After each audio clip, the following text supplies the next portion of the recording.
जया गोपीजना वल्लभा गिरिवरधारी जया गोपीजना वल्लभा गिरिवरधारी जया गोपीजना वल्लभा गिरिवरधारी गोपीजना वल्लभा गिरिवरधारी यशोदानंदन ब्रज जनरंजन यशोदानंदन ब्रज जनरंजन यशोदानंदन ब्रज जनरंजन यशोदानंदन यमुना तीरा वनचारी यमुना तीरा यमुना तीरा वनचारी यमुना तीरा राधा माधवा कुंजा बिहारी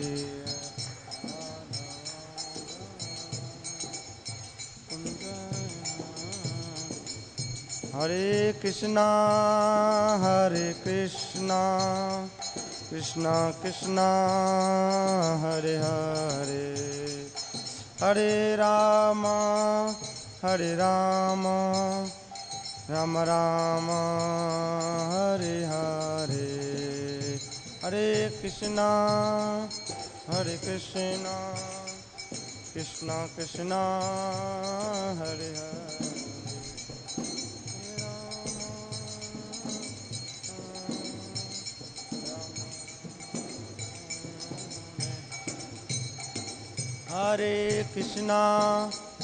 हरे कृष्णा कृष्णा कृष्णा हरे हरे हरे राम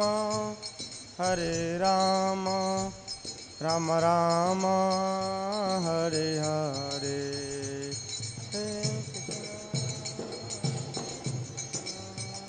कृष्णा कृष्णा हरे हरे राम राम राम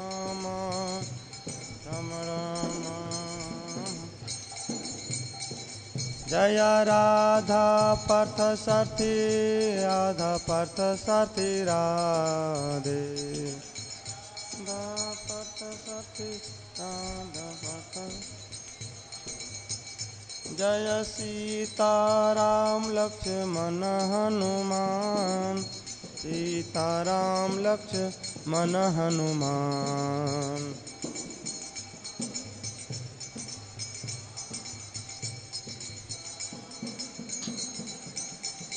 जय गौरानिताय जय गौरानिताय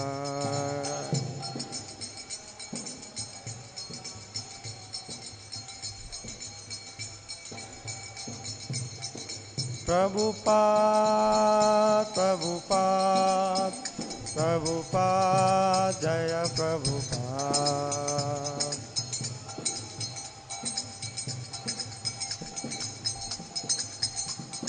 नीताई गौरा हरि बोल गौर हरि बोल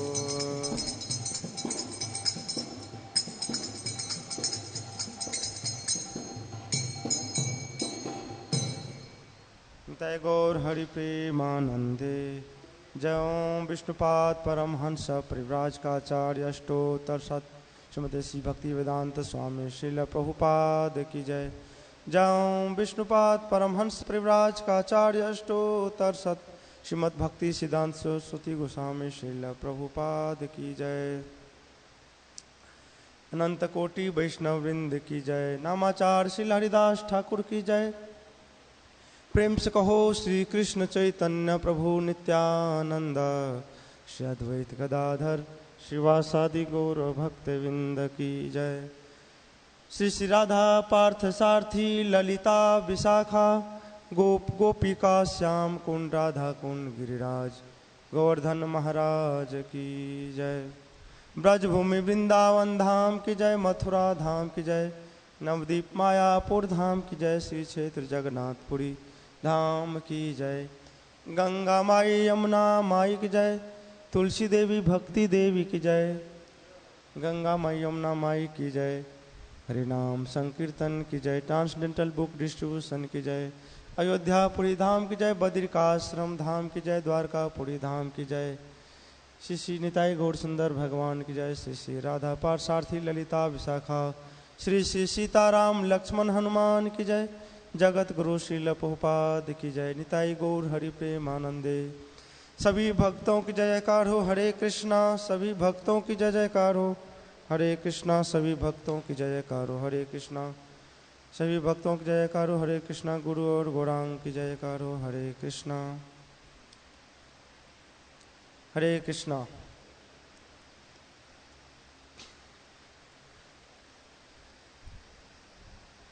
तो सभी का स्वागत है आज के भगवत गीता के पाठ्यक्रम में। आज 18वें अध्याय का 48 नंबर श्लोक है।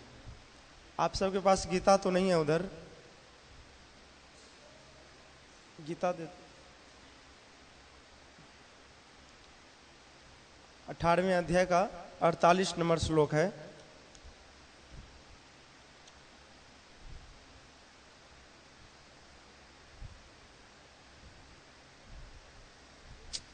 इधर गीता है, जिसके पास नहीं है उधर एक दे दीजिए।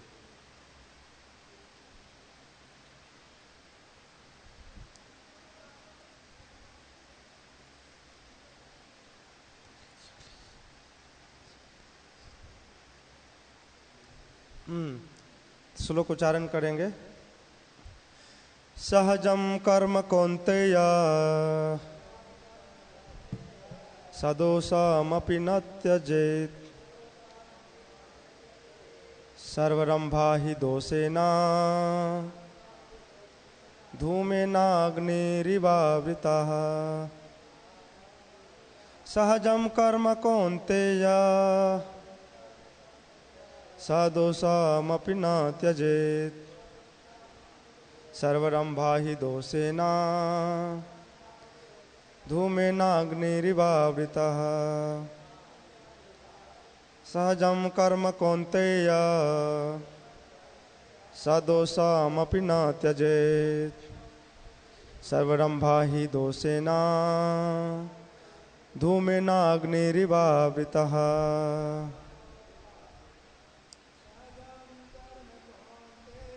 सहजं कर्म कौन्तेय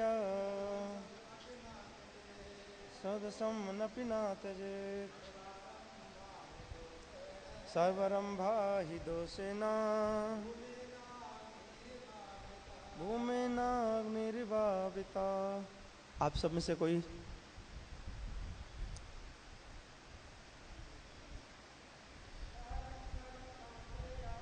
सहजं कर्म कौन्तेय सदोषमपि न त्यजेत्, सर्वरंभा हि दोषेण धूमेनाग्निरिवावृता। शब्दार्थ पीछे बोलिए। सहजम एक साथ उत्पन्न, कर्म कर्म कौन्तेय हे कुंती पुत्र,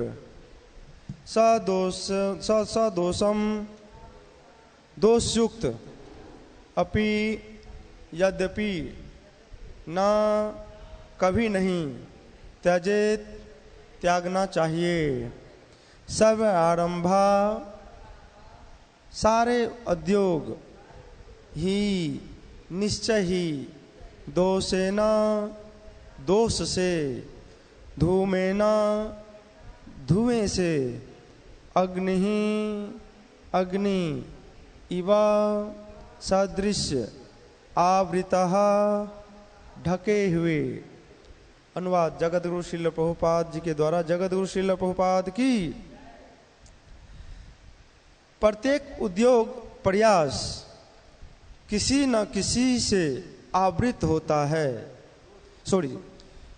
प्रत्येक उद्योग प्रयास किसी न किसी दोष से आवृत होता है। जिस प्रकार अग्नि धुएं से आवृत रहती है, अतएव हे कुंती पुत्र, मनुष्य को चाहिए कि स्वभाव से उत्पन्न कर्म को भले ही वह दोषपूर्ण क्यों न हो, कभी त्यागे नहीं।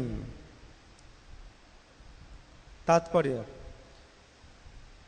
बद्ध जीवन में सारा कर्म भौतिक गुणों से दूषित रहता है। यहां तक कि ब्राह्मण तक को ऐसा यज्ञ करने पड़ते हैं जिनमें पशु हत्या अनिवार्य है। इसी प्रकार क्षत्रिय चाहे कितना ही पवित्र क्यों ना हो, उसे शत्रुओं से युद्ध करना पड़ता है, वह इससे बच नहीं सकता। इसी प्रकार एक व्यापारी को चाहे वह कितना ही पवित्र क्यों ना हो, अपने व्यापार में बने रहने के लिए कभी कभी लाभ को छिपाना पड़ता है या कभी कभी काला बाजार चलाना पड़ता है। ये बातें आवश्यक है, इनसे बचा नहीं जा सकता। इसी प्रकार यदि शूद्र होकर बुरे स्वामी की सेवा करनी पड़े तो उसे स्वामी की आज्ञा का पालन करना होता है, भले ही ऐसा नहीं होना चाहिए। इन सब दोषों के होते हुए भी मनुष्य को अपने निर्दिष्ट कर्तव्य करते रहना चाहिए, क्योंकि वे स्वभावगत है। यहां पर एक अत्यंत सुंदर उदाहरण दिया जाता है। यद्यपि अग्नि शुद्ध होती है तो भी उसमें धुआं रहता है, लेकिन इतने पर भी अग्नि अशुद्ध नहीं होती। अग्नि में धुआं होने पर भी अग्नि समस्त तत्वों में शुद्धतम मानी जाती है। यदि कोई क्षत्रिय की वृत्ति त्याग कर ब्राह्मण की वृत्ति ग्रहण करना पसंद करता है तो उसको इसकी कोई निश्चितता नहीं है कि ब्राह्मण वृत्ति में कोई अरुचिकर कार्य नहीं होंगे। अतएव कोई यह निष्कर्ष निकाल सकता है कि संसार में प्रकृति के कलमश से कोई भी पूर्णतः मुक्त नहीं है। इस प्रसंग में अग्नि तथा धुएं का उदाहरण अत्यंत उपयुक्त है। यदि जाड़े के दिनों में कोई अग्नि से कोयला निकालता है तो कभी कभी धुएं से आंखें तथा शरीर के अन्य भाग दुखते हैं, लेकिन इन प्रतिकूल परिस्थितियों के बावजूद भी अग्नि को तापा जाता है। इसी प्रकार किसी को अपनी सहज वृत्ति इसलिए नहीं त्याग देनी चाहिए कि कुछ बाधक तत्व आ गए हैं, अपितु मनुष्य को चाहिए कि कृष्ण भावना अमृत में रहकर अपने वृत्ति पर कार्य से परमेश्वर की सेवा करने का संकल्प ले। यही सिद्धि अवस्था है। जब कोई भी वृत्ति पर कार्य भगवान को प्रसन्न करने के लिए किया जाता है तो उस कार्य के सारे दोष शुद्ध हो जाते हैं। जब भक्ति से संबंधित कर्मफल शुद्ध हो जाते हैं तो मनुष्य अपने अंतर का दर्शन कर सकता है, और यही आत्म साक्षात्कार है। पेज नंबर 1 पे मंगलाचरण। ओम ज्ञानतिमिरान्धस्य ज्ञानञ्जनशलाकया चक्षुरुन्मीलितं येन तस्मै श्रीगुरवे नमः। श्रीचैतन्यमनोभीष्टं स्थापितं येन भूतले स्वयं रूप कदा मह्यं ददाति स्वपदान्तिकं वन्देऽहं श्रीगुरो श्रीयुतपदकमलं श्रीगुरून् वैष्णवांश्च श्रीरूपं साग्रजातं सहगना रघुनाथानितं तं सजीवं साद्वैतं सावधूतं परिजनसहितं कृष्णचैतन्यदेवं श्रीराधाकृष्णपादान् सहगना ललिता श्रीविशाखान्वितान् सह हे कृष्णा करुणा सिन्धु दीनबन्धो जगत्पते गोपेश गोपिका कान्त राधा कान्त नमोस्तुते तप्त कांचनं गौरांगी राधे वृंदावनेश्वरी वृषभानुसुते देवी प्रणमामि हरिप्रिये वंशाकल्पतरुभ्यश्च कृपा सिन्धुभ्यैव च पतितानां पावनेभ्यो वैष्णवेभ्यो नमो नमः। जय श्री कृष्ण चैतन्य प्रभु नित्यानंद श्री अद्वैत गदाधर शिवासादि गौर भक्तवृंद। हरे कृष्णा कृष्णा कृष्णा हरे हरे, हरे राम राम राम हरे हरे। हरे कृष्णा कृष्णा कृष्णा हरे हरे, हरे राम राम राम हरे हरे। हरे कृष्णा कृष्णा कृष्णा हरे हरे, हरे राम राम राम हरे हरे। नमो विष्णुपदाय कृष्णप्रेष्ठाय भूतले श्रीमते भक्तिवेदांत स्वामिन् इति नाम्ने। नमस्ते सारस्वते देवे गौरवाणी प्रचारिणे निर्विशेष शून्यवादी पाश्चात्य देश तारिणे।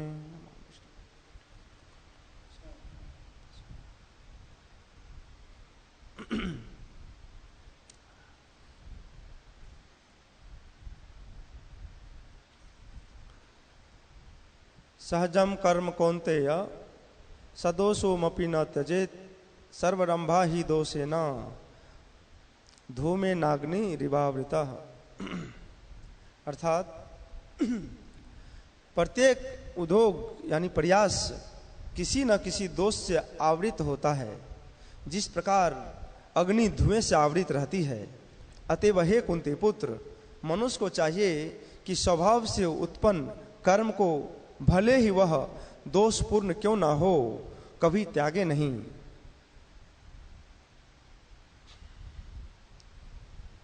तो भगवान अर्जुन को बता रहे हैं, पिछले अध्याय में बताए हैं, पिछले श्लोक में, कि स्वभाव नियत कर्म जो है, अपने स्वभाव से नियत, हमारा जो स्वभाव है कर्म करने का, जो प्रवृत्ति है, जो कर्म हमें करना ही करना है, ड्यूटी, कर्म, ड्यूटी, कर्तव्य, उसमें कोई पाप नहीं लगता। उस समय पूछे थे पिछले श्लोक में भगवान से कि स्वभाव नियत कर्म करने में कोई पाप नहीं लगता। तो उस समय अर्जुन के मन में जिज्ञासा उत्पन्न हुई कि यद्यपि श्री कृष्ण ने कहा है कि कोई पाप नहीं लगता, स्वाभाविक कर्म चाहे जितना भी दोष युक्त हो उसे करने में व्यक्ति को पाप नहीं लगता, परंतु अपने स्वभाव नियत से जो उत्पन्न कर्म है, दूसरे का भी क्या है, दूसरे प्रकार का भी जो दोष हो सकता है उसके अंदर, दूसरे प्रकार का, कि यह कर्म अपने मन को ही प्रिय नहीं लगता। ये भी हो सकता है कोई कर्म हम कर रहे हैं तो चलो, हालांकि हमें वो करना ही करना है, उसके अलावा हमारा गुजारा नहीं चल सकता है, लेकिन अब क्या करें, मन मानता नहीं है, मन लगता ही नहीं उसमें, अब क्या करें, उसको छोड़ दें। तो वही बता रहे हैं यहाँ पे कि वो जो कर्म है हमें करना ही चाहिए। हो सकता है आपको अपने मन को प्रिय न लगे, लेकिन वो आपका ड्यूटी है, वो कर्तव्य है, वो आपको करना ही करना है। जिसके बगैर गाड़ी नहीं चल सकता, है ना, प्रिय नहीं लगता है। ऐसी स्थिति में क्या अपने स्वभाव नियत कर्म त्याग करना चाहिए अथवा नहीं? तो अंतर्यामी होने के कारण भगवान श्री कृष्ण अर्जुन के मन में जो संशय था ये समझ गए। अतः उन्होंने इस श्लोक में अभी जो हम उच्चारण किए कि अपना स्वभाव नियत कर्म अपने मन को चाहे जितना भी अप्रिय क्यों ना लगे नहीं त्यागना चाहिए, स्पष्ट बता रहे हैं, कोई कंफ्यूजन नहीं। तो यहां पे भगवान दो अत्यंत महत्वपूर्ण शिक्षाएं हैं जिनकी यहां पे चर्चा कर रहे हैं प्रभु जी। श्लोक में है प्रथम पंक्ति क्या है, सहजम कर्म कौन्तेय न दोषमपि न त्यजेत। अर्थात हे कुंती, अच्छा हे कौन्तेय, अपने सहज कर्म में दोष होने पर भी कर्म का त्याग नहीं करना चाहिए। तो यहां पर कृष्ण कह रहे हैं कि सहज कर्म का त्याग नहीं करना चाहिए। सहज कर्म, कर्म के लिए सहज शब्द का प्रयोग सहज, सहज, सहज, सहज शब्द दो प्रकार से है, जैसे सह तथा ज, सहज। ऐसी वस्तु जिसने जन्म लिया है, ऐसी वस्तु जिसने जन्म लिया है, इस प्रकार सहज, सहज स्वाभाविक है, उसको कर्म करना ही पड़ेगा। तो ऐसी वस्तु जिसने जन्म अन्य वस्तु के साथ जन्म लिया है, अब यदि वह सहज कर्म पर विचार करे तो सहज कर्म का अर्थ निकलता है कि ऐसा कर्म जिसने हमारे शरीर के साथ ही जन्म लिया है, सहज, सहज रूप से। अभी सहज रूप से क्या है, अभी सबको भूख तो लगता ही है, भूख ये तो स्वाभाविक है, भूख लग रहा है, ऐसा तो हो नहीं सकता भूख नहीं लगेगा, है ना, भूख लग रहा है, प्यास भी लगेगी। तो ये शरीर के साथ ही आया है, शरीर के साथ ही जन्म लिया है। तो सहज कर्म का अर्थ हुआ ऐसा कर्म जो हमारे लिए स्वाभाविक है तथा यह स्वभाव हमारे शरीर के साथ ही उत्पन्न हुआ है। यदि हमारे शरीर का जन्म ब्राह्मण परिवार में हुआ है परंतु हमारे लिए स्वाभाविक कर्म क्षत्रिय जैसा है, ब्राह्मण खानदान में जन्म लेने के बाद हमारा स्वभाव ब्राह्मण जैसा नहीं है, क्षत्रिय जैसा है, तो क्या करें? तो यहां पे बता रहे हैं कि फिर क्षत्रिय बनो, क्षत्रिय बनना चाहिए, अर्थात क्षत्रिय के ही कर्म करने चाहिए, ब्राह्मण के कर्म नहीं करने चाहिए।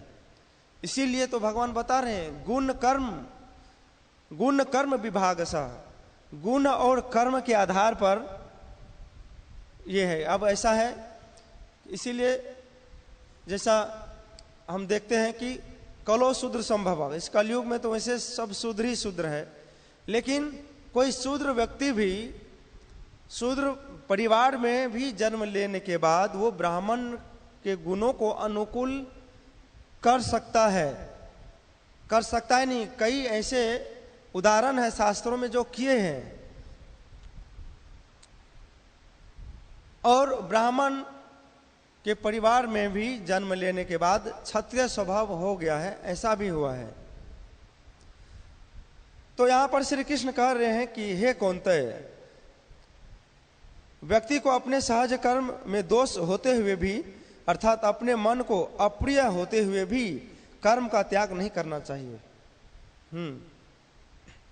कर्म का त्याग नहीं करना चाहिए, आगे पढ़ेंगे उसमें बड़ा अच्छा बता रहे हैं।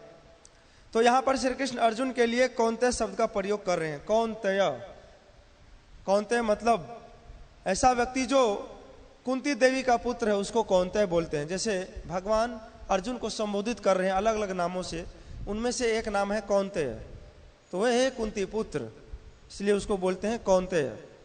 तो यहां पर श्री कृष्ण कहना चाहते हैं हे अर्जुन, श्री श्री राधा पार्थसारथी ललिता विशाखा की जय, श्री श्री सीताराम लक्ष्मण हनुमान की जय, श्री श्री गौर निताय भगवान की जय। हे अर्जुन, तुम उन कुंती देवी के पुत्र हो जिन्होंने अपने पति का उस समय भी त्याग नहीं किया,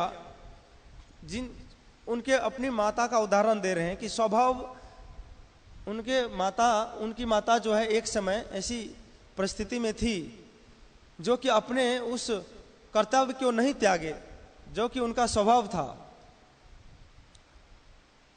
जिस समय उन्हें अपने पति का त्याग करने का अवसर था, कर देना चाहिए था त्याग, लेकिन किया नहीं। एक पतिव्रता स्त्री के नाते वो अपने पति का त्याग नहीं किए। उस स्थिति में भी उनको पता है कि आगे जाके हमें कष्ट भोगना पड़ेगा, कष्ट मिलेगा, फिर भी वो इसको क्या है, मन को प्रिय तो लगा नहीं, क्योंकि कष्ट किसी को प्रिय तो लगता नहीं है। उनको अच्छी तरह से मालूम था कि हमें आगे चल करके जो है कष्ट मिलेगा, मन को प्रिय नहीं लगेगा, लेकिन फिर भी वो स्वभाव जो था पतिपरायणता का जो स्वभाव था, पतिव्रता का जो एक स्वभाव था एक पतिव्रता स्त्री का, वो क्या है, कर्तव्य वो निभाए, वो स्वभाव निभाए वहां पे। तो अपने पति का त्याग करने से अधिक सुविधाएं प्राप्त होने वाली थी, लेकिन त्याग नहीं किए। तो जिस प्रकार कुंती देवी ने किसी भी स्थिति में अपने पति का त्याग नहीं किया, उसी प्रकार तुम्हें अपने सहज कर्म अर्थात युद्ध कर्म का त्याग नहीं करना चाहिए। अर्जुन बोले ना कि मैं अभी ये युद्ध नहीं करना चाहूंगा, भले ही मुझे भिक्षा मांग के खाना पड़े। ये है क्षत्रिय, लेकिन ये सोच रहे हैं कि मैं भिक्षा मांग के खाऊंगा, जैसे गीता में हम पहले अध्याय में पढ़ते हैं। तो ये वही भगवान इसको डांट रहे हैं कि ये देखो तुम्हारा ये स्वभाव है कर्म करना, तुम इसको नहीं त्याग सकते, तुम क्षत्रिय हो, इसमें दोष है। हाँ ये दोष है, गुरु को मारना पड़ेगा, अपने सगे संबंधियों को मारना पड़ेगा, ये दोष है, लेकिन ये तुम्हारा स्वभाव है, इसको करना पड़ेगा। ये तुम्हारे मन को अप्रिय लग सकता है और लगेगा, लेकिन फिर भी ये तुम्हारा स्वभाव है, तुम्हें करना ही पड़ेगा। तो सहज कर्म अर्थात युद्ध कर्म करना त्याग नहीं करना चाहिए। तो महाभारत के आदि पर्व के अंतर्गत अध्याय संख्या 118 में वर्णन आता है, जिस समय महाराज पांडु को किंदिम ऋषि के द्वारा यह शाप प्राप्त हो गया था कि जिस समय अपनी पत्नी के साथ सहवास करेंगे उस समय उनकी मृत्यु हो जाएगी। ये श्राप मिला था राजा पांडु को। तो उस समय उन्होंने अपनी पत्नी कुंती तथा माद्री से अपना संन्यास लेने का विचार किया, यानी जंगल में चले जाएंगे, जो बाकी जीवन है हम वहीं बिताएंगे। तो वो यह निर्णय कर लिए और जंगल के लिए रवाना हो गए। उस समय कुंती देवी ने महाराज पांडु का त्याग नहीं किया, वो महाराज महल में रह सकती थी, बल्कि वे अपने पति की सेवा करने के लिए वन में चली गई। वन में वे अपने पति की सेवा करेंगी, जबकि उन्हें अपने पति के सहवास का कोई सुख नहीं प्राप्त होगा। परंतु यदि वे राजमहल में रहेंगी तो अत्यंत सुखपूर्वक रहेंगी, कोई कष्ट नहीं रहेगा। ऐसी स्थिति में भी उन्होंने अपने पति का त्याग नहीं किया, जबकि उनके पति में यह दोष उत्पन्न हो चुका था। यह दोष था कि वो जैसे ही वो सहवास करेंगे वो क्या है, मृत्यु को प्राप्त हो जाएंगे उसी समय। तो उनका पति अपने पत्नी के साथ सहवास नहीं कर सकता था। तो यहां पर श्री कृष्ण कह रहे हैं कि हे अर्जुन, जिस प्रकार पत्नी के लिए अपने पति का त्याग करना निंदा की बात है, उसी प्रकार तुम्हारे लिए भी अपने सहज कर्म अर्थात युद्ध को त्याग करना निंदनीय है, निंदा की बात है। जिस प्रकार कुंती देवी के पति में यह दोष था कि वह संतान उत्पन्न नहीं कर सकता था, उसी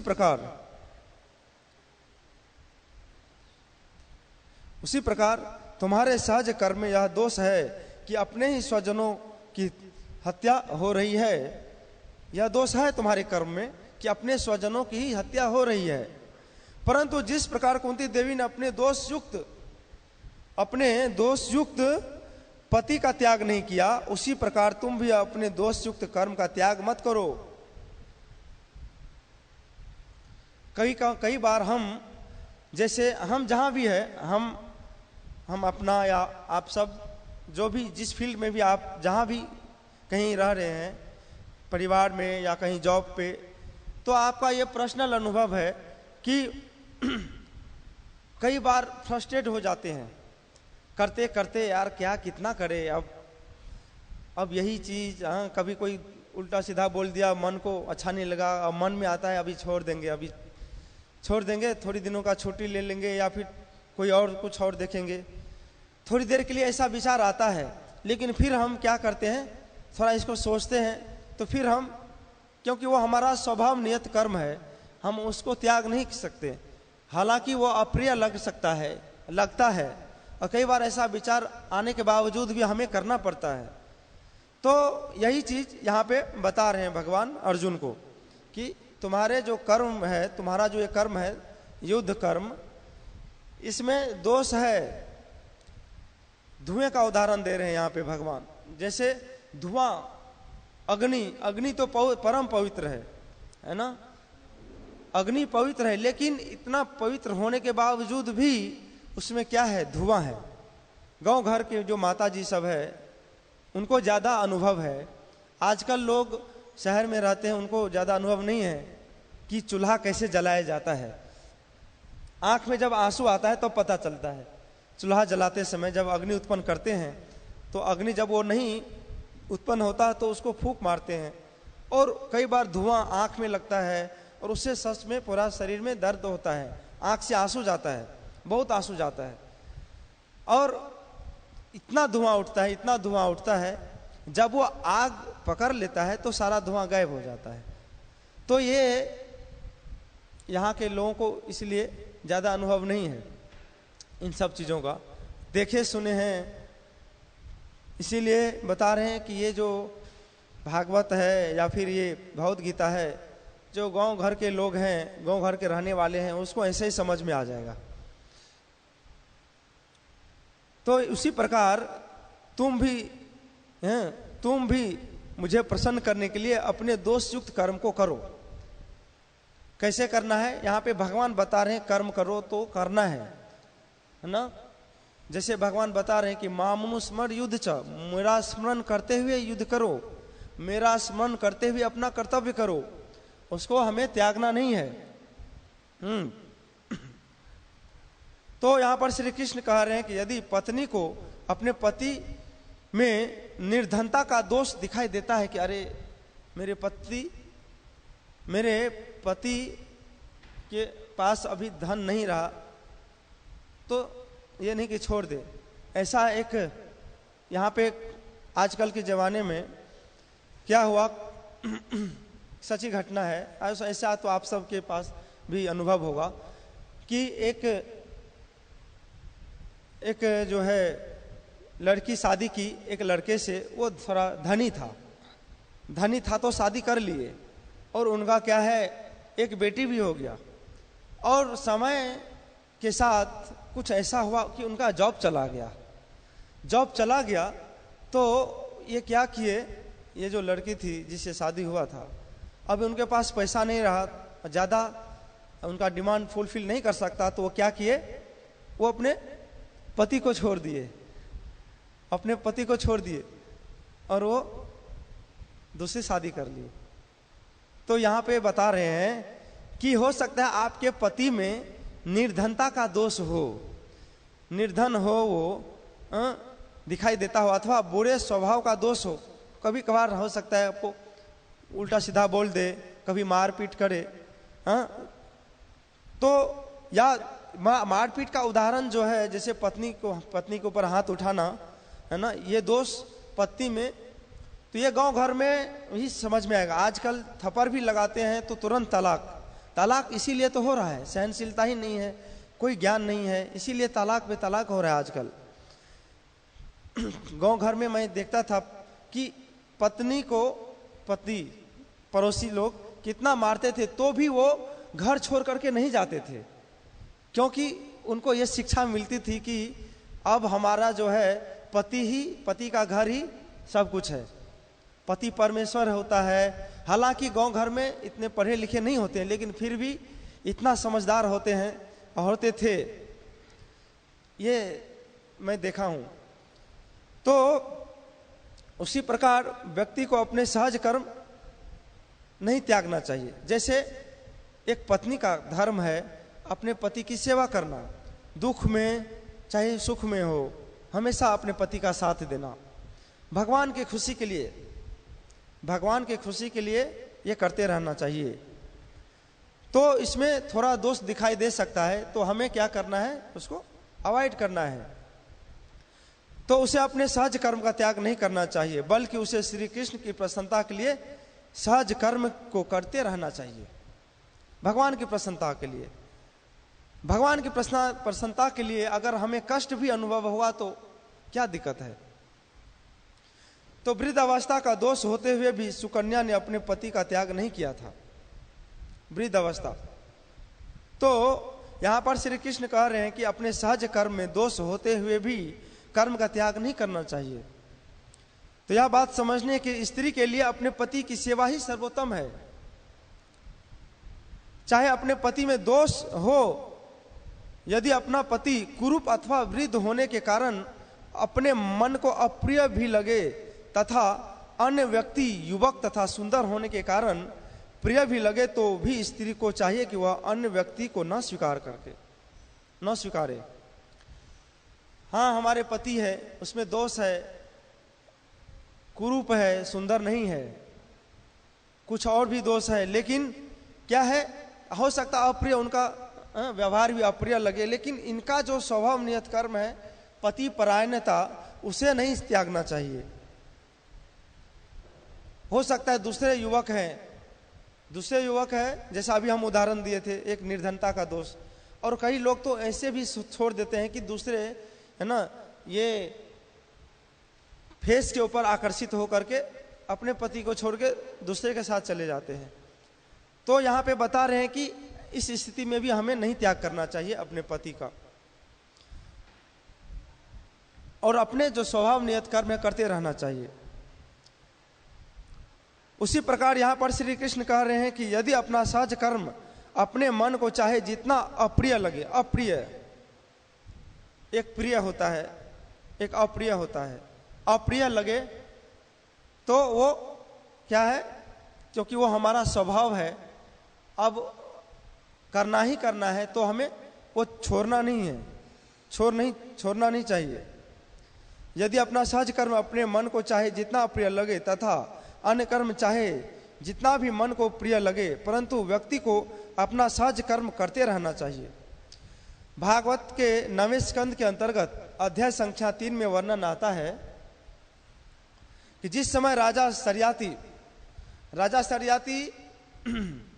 ने अपनी पुत्री सुकन्या का विवाह च्यवन ऋषि से किए,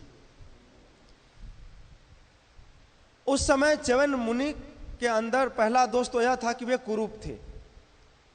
ऋषि मुनि और बूढ़े व्यक्ति कुरूप थे। फिर दूसरा दोष यह था कि वे अत्यंत वृद्ध थे। एक युवती स्त्री का विवाह एक वृद्ध पुरुष से। फिर तीसरा दोष यह था कि वे अत्यंत क्रोधी स्वभाव के थे, ऊपर से क्रोध आता हो। सोचिए कितना दोष है।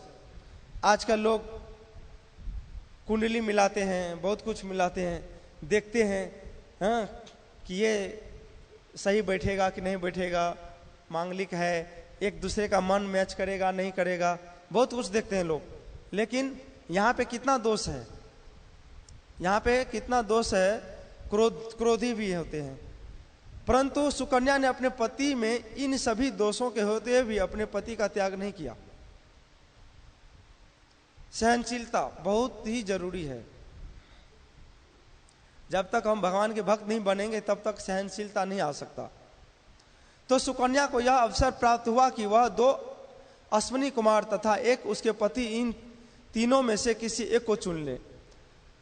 अब अश्विनी कुमार थे, वैद्य थे वो, और इनके पति थे वृद्ध अवस्था, कुरूप। अब किसे चुने? उसने अपने पति को ही चुना।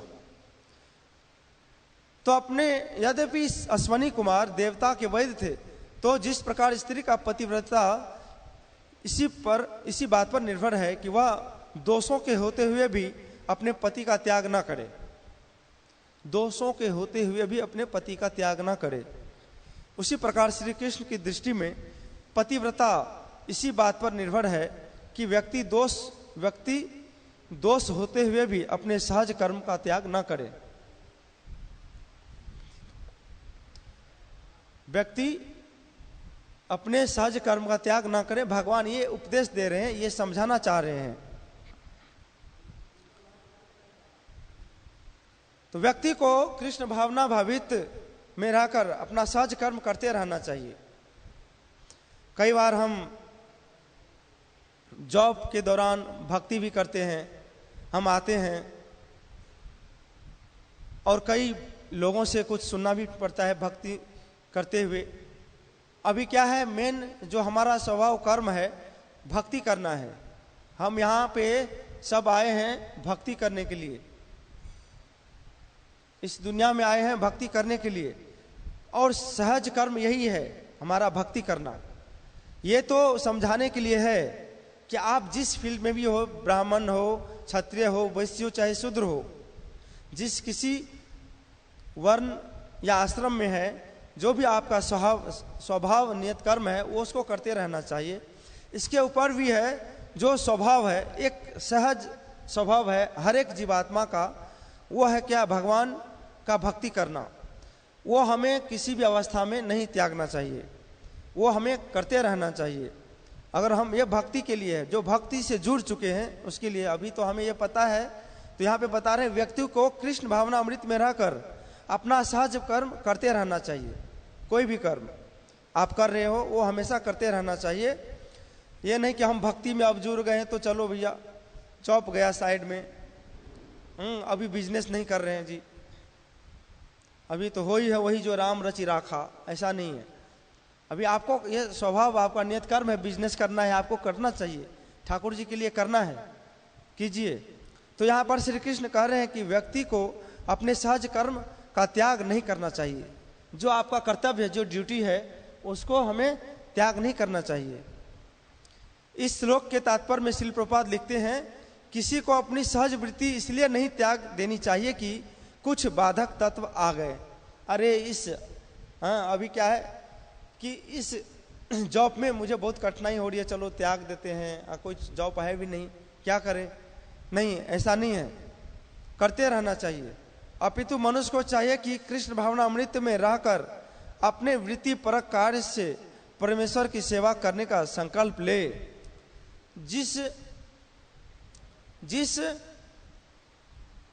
किसी भी स्वभाव में आपका वृत्ति है, जो भी स्वभाव का वृत्ति है आपके पास, उसमें जैसे यहाँ पे उदाहरण दिए हैं कि आप ब्राह्मण, क्या है, ब्राह्मण खानदान में जन्म लिए, लेकिन आपका स्वभाव है क्षत्रिय का, तो आप क्षत्रिय का जो है कार्य कीजिए, वैसा ही कर्म कीजिए। अगर आप ब्राह्मण फैमिली में जन्म लेने के बाद क्षत्रिय बन गए, और क्षत्रिय में क्या है, जन्म लेने के बाद ब्राह्मण, अगर ऐसा गुण आ गया तो आप ब्राह्मण बन सकते हैं। तो इस्कॉन संस्था जो है, इस्कॉन संस्था यही हमें सिखाता है कि यहाँ पे हर एक व्यक्ति को ब्राह्मण बनने का यहाँ पे क्या है, मौका दिया जाता है। ब्राह्मण बन सकता है, और बहुत सारे ब्राह्मण बन चुके हैं। ब्राह्मण बनने के बाद इस समाज का उद्धार कर रहे हैं सब। हालांकि सब अलग अलग बैकग्राउंड से आ रहे हैं यहाँ पे, कोई क्षत्रिय समाज से आ रहा है, कोई ब्राह्मण खानदान से आ रहा है, कोई शूद्र परिवार से आ रहा है, तो अलग अलग क्या है बैकग्राउंड से सब आ रहे हैं। और यहाँ पे आने के बाद क्या है, भक्ति का प्रैक्टिस करने के बाद जो एक सहज कर्म है उनका, व्यक्ति को कृष्ण भावनामृत में रहकर भगवान की भक्ति करते हुए जो प्रचार कार्य है, जिस किसी में भी, जिसे किसी का ड्यूटी वर्शिप है, यहाँ पे किसी को प्रवचन देना है, किसी का कीर्तन में है, किसी को झाड़ू पोछा में है, या बहुत अलग अलग तरह का सेवा है, तो सब में जो है वृत्ति परक कार्य हमेशा करते रहना चाहिए। तो हमें यहाँ पे ये बाधक तत्व आ सकता है कि इसमें क्या है, दोष है, लेकिन हमें इसको फिर भी करते रहना चाहिए। अपितु मनुष्य को चाहिए कि कृष्ण भावना अमृत में रहकर अपने वृत्ति प्रकार से परमेश्वर की सेवा करने का संकल्प ले, कि भगवान की सेवा जो है हमेशा करते रहूंगा, ऐसा जो है संकल्प ले करके करना चाहिए। यही सिद्धि अवस्था है, यही सिद्धि है।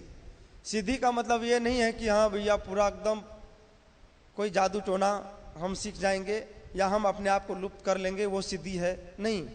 सिद्धि का जो ये बता रहे हैं कि जो भी हमारा कर्म है, वृत्तिपरक कर्म, वो हमें क्या है, संकल्प के साथ वो सेवा हमें करते रहना चाहिए। तो उस कार्य से सारे दोष शुद्ध हो जाते हैं, धीरे धीरे शुद्ध हो जाएंगे। सर्वरंभा ही दोषेना भूमेना अग्नि इवा आवृता। जिस प्रकार अग्नि में धुआं होता है, उसी प्रकार सभी आरंभों में दोष होता है। तो यहां पर श्री कृष्ण धुएं से ढकी हुई अग्नि की बात कर रहे हैं। तो श्री कृष्ण कह रहे हैं कि आरंभ में जिस प्रकार अग्नि धुएं से ढकी रहती है, अग्नि जो है धुएं से ढकी रहती है, उसी प्रकार सभी कर्मों के आरंभ में दोष होते हैं। सभी कर्मों के आरंभ में दोष हमें दिखाई देता है। यह बात समझने की है, जिस प्रकार हम लकड़ियां इकट्ठा करके अग्नि उत्पन्न करते हैं, उस समय अग्नि धुएं से ढकी रहती है ना। उस समय अग्नि से धुआं अप्रिय तत्व है, अच्छा नहीं लगता है। आप में से कितने लोग हैं जो ये कभी मुंह से फूंक करके अग्नि जलाए हैं और आंख से आंसू निकला है? मैं तो कई बार किया हूं गांव में। तो वो ऐसे समझ में आ सकता है। सिर्फ यहाँ पे जो बता रहे हैं ना, इसको सुनने मात्र से समझ में आ जाएगा कि यहाँ पे क्या बताया जा रहा है।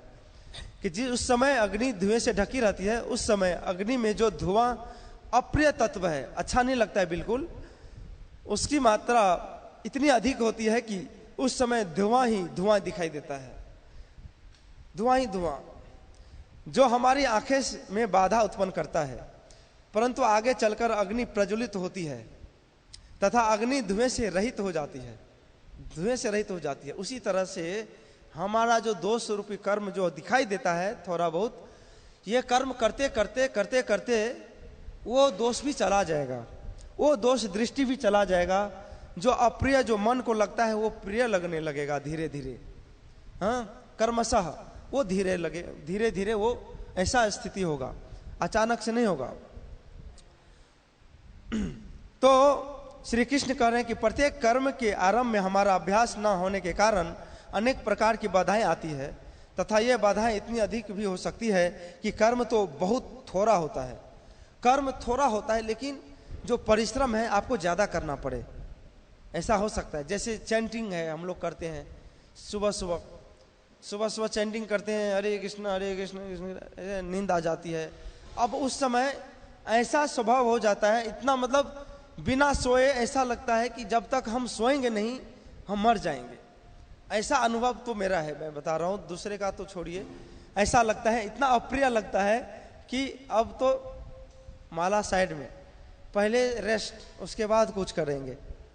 तो कितना अप्रिय लगता है मन को चैंटिंग, भगवान का नाम।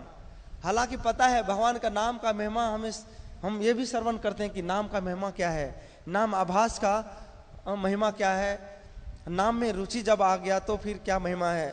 लेकिन शुरुआत में क्या है, बाधा है, थोड़ा बाधा है। तो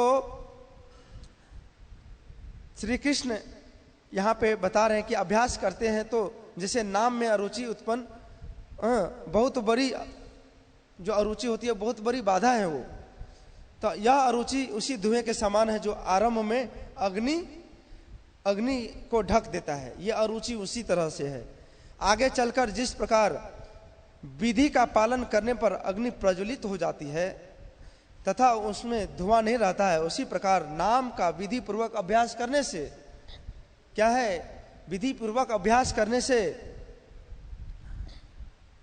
उसमें रुचि उत्पन्न हो जाएगी और हम आनंद, फिर क्या है, आनंद की वृद्धि होगी। आनंदम बुद्धिवर्धनम प्रतिपदम पूर्णामृता स्वादनम, और फिर हमें भगवान का नाम का जो है स्वाद ले पाएंगे।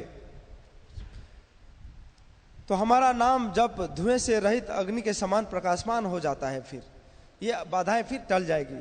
तो यहाँ पर श्री कृष्ण कह रहे हैं कि सभी कर्मों में कुछ न कुछ दोष होता है ना, सभी कर्मों में दोष होता है। तो हमें अपने आरंभ का अर्थ कर्म की शुरुआत मानी जाती है। आरंभ का अर्थ मतलब कर्म जो है, जो शुरुआत हम करते हैं वो मानी जाती है, परंतु आरंभ शब्द का दूसरा अर्थ कर्म भी है। तो यहाँ पर श्री कृष्ण कह रहे हैं सभी आरंभों में दोष होता है। इस श्लोक के तात्पर्य में श्रीपाद लिखते हैं, यदि शूद्र होकर बूढ़े स्वामी की सेवा करनी पड़े, वीर व्यक्ति का अगर हम सेवा कर रहे हैं तो उसे स्वामी की आज्ञा का पालन करना पड़ता है, क्योंकि वो स्वभाव है आपका, करना ही पड़ेगा। भले ही ऐसा नहीं होना चाहिए। इन सब दोषों के होते हुए भी मनुष्य को अपने निर्दिष्ट कर्तव्य करते रहना चाहिए, क्योंकि वे स्वभावगत है। वो क्या है, उसका स्वभाव है, वो उसे त्याग नहीं कर सकता। इसीलिए दूसरे का कर्म, ये नहीं कि ये कर्म अभी मुझे अच्छा नहीं लगता कि आप कर लीजिए, ये तो मेरा अपना अनुभव, मैं जो सेवा कर रहा हूँ अगर मैं दूसरे को दे रहा हूँ तो फिर थोड़ा अच्छा भी नहीं लगता है, थोड़ा अपने आप को हाँ फ्री महसूस हम करते हैं, लेकिन वो हमारे लिए क्या है, सही नहीं है। यहाँ पे बता रहे हैं कि संकल्प पूर्वक उसी कर्म को अगर हम संकल्प पूर्वक करें, जो सेवा है, जो सेवा दिया गया है, तो यही क्या है, सिद्धि की अवस्था है। एक दिन ऐसा आएगा कि हम इसी कर्म से हम सिद्धि को प्राप्त कर पाएंगे।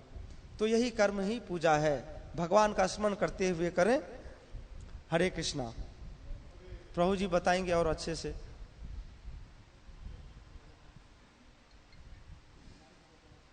माइक।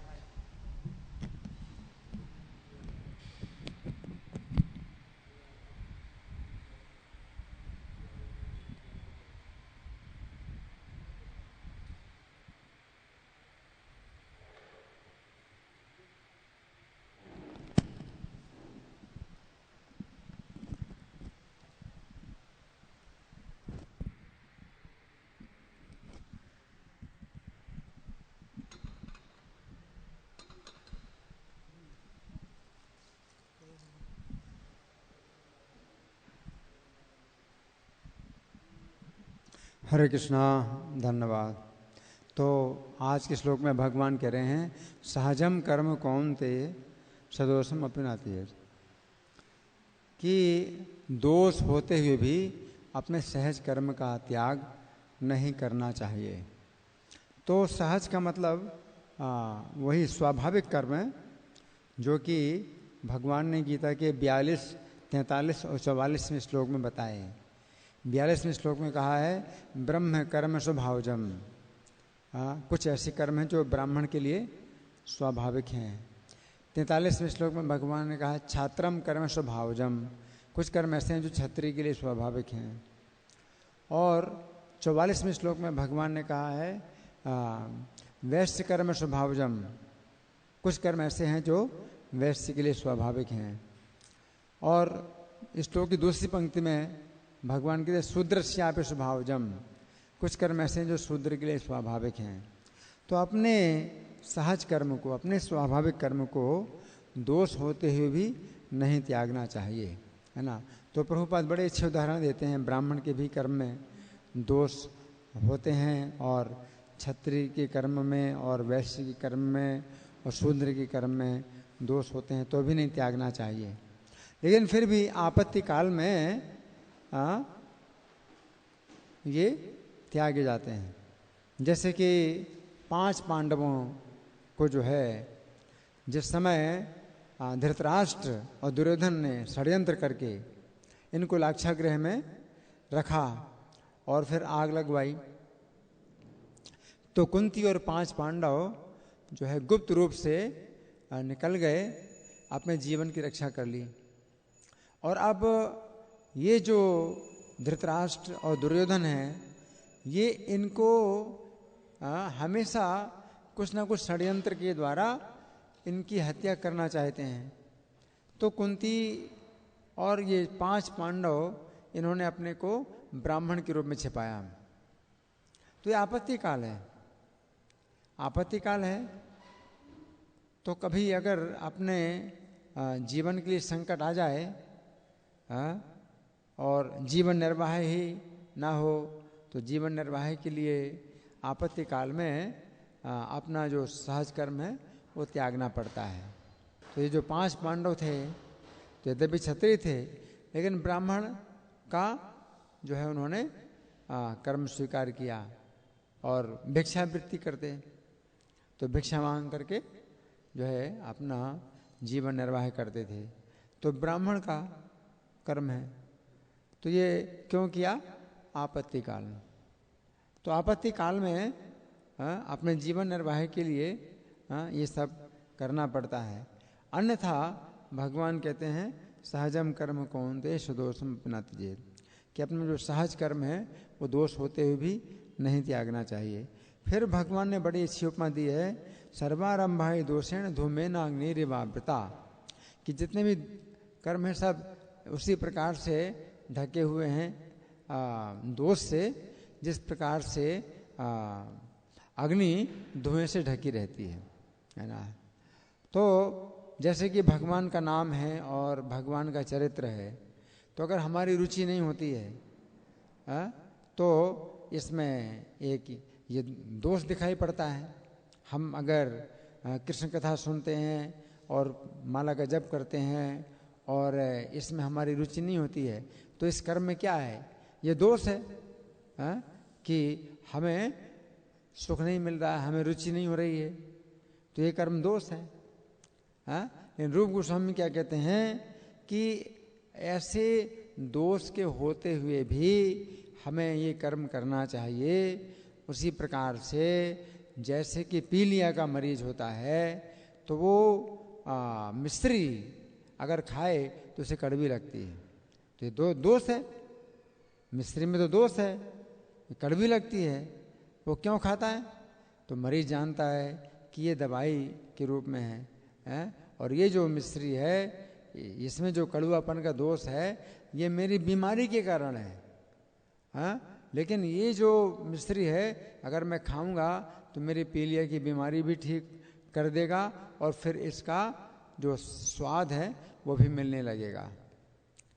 तो इस प्रकार से ये जो अपने सहज कर्म होते हैं कृष्ण की भक्ति, तो प्रत्येक जीव का ये जो है स्वरूप है, जीवेर स्वरूप है कृष्ण नित्यदास।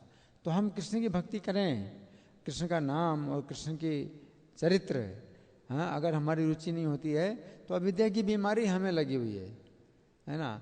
और लेकिन ये नाम लेते हैं और सुनते हैं तो इससे क्या होता है कि हमारी अविद्या की बीमारी भी दूर हो जाती है और इस कर्म का जो दोष जो था तो वो भी दूर हो जाता है ना।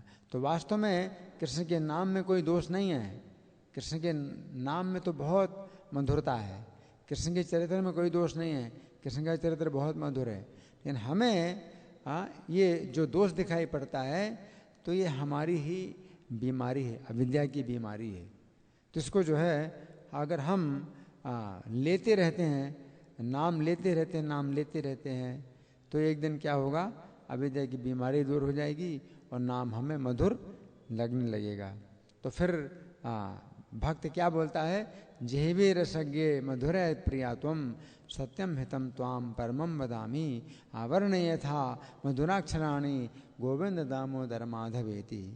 कि हे जिह्वा तू तो रस जानती है और तुझे मधुर रस ज़्यादा प्रिय है, तो तेरे लिए सत्य और हितकारी बात ये बता रहा हूँ कि तू मधुर अक्षरों का नाम उच्चारण करती रहे। और वो मधुर अक्षर क्या है, गोविंद दामोदर माधव। तो मेरी जिह्वा तुझको मधुर रस प्रिय है तो तू जो है इसका इन नामों का उच्चारण कर, है ना। तो ये जो है स्वाद आने लगता है ना।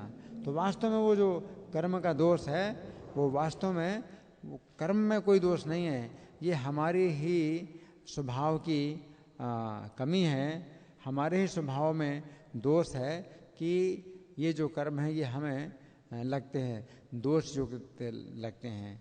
हमारा जो अहंकार है वो कहता है कि मैं कृष्ण की सेवा क्यों करूं, मैं कृष्ण का सेवक क्यों बनूं। तो ये जो दोष है ये हमारे अहंकार का दोष है। कृष्ण का सेवक बनने में सबसे ज़्यादा सुख है, तो सबसे बड़ा सौभाग्य कृष्ण का दास बनना।